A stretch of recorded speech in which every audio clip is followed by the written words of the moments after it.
Bukod sa mga mabubuting kaibigan at pamilya ni Janine Gutierrez, ay si Jericho Rosales lang ang nagpapangiti at nagpapaligaya kay Janine Gutierrez sa kasalukuyan.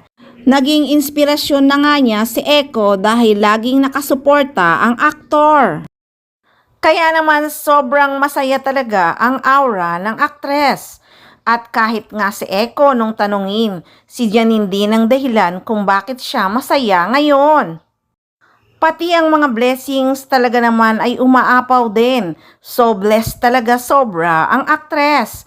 Kaya naman parang wala nang mahihiling pa ang isang Janine Gutierrez dahil lahat ng hiling niya sa universe ay naibigay. At bukod doon, very strong talaga ang personality ng aktres. Pag nadapa, babangon lang uli at lalaban. Akala nga ng mga production noon ay maarte si Janine Gutierrez kasi nga tisay. Pero napaka down to earth daw pala ng aktres. At sobrang bait, bukod pa doon, napakagaling na aktres.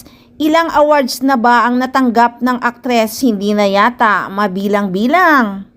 Sa mga hindi nakakaalam, Janine Marie Elizabeth De Leon Gutierrez, born October 2, 1989, is a Filipino actress and video blogger.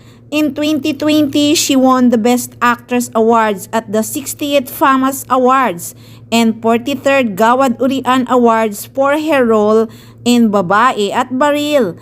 In 2021, Gutierrez was recognized with the Rising Star Awards at the 20th New York Asian Festival.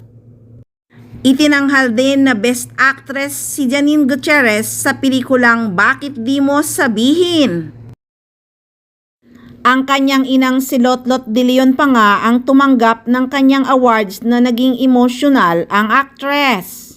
At alam nyo ba, hindi lang sa PMPC Awards Night nanalo bilang Best Supporting Actress sa seryeng Lavender Fields si Janine Gutierrez, ay itinanghal din siyang Best Supporting Actress sa 4th Orduha Heritage Film Festival. Ito ay para sa pagganap niya sa Cinemalaya 2016 entry na Dagsin. Alam niyo ba kung sino ang nakalaban ni Janine Gutierrez sa kategoryang iyon? Ay ang sarili niyang inang si Lotlot De Leon na nominado para naman sa indie movie na Mrs. So ilan lang yan sa mga nakalap ko na pinanalunang awards ni Janine Gutierrez. Nakatunayan na isa siya talagang magaling na actress. Na kahit tisay ay hindi talaga namimili ng mga role na gagampanan niya.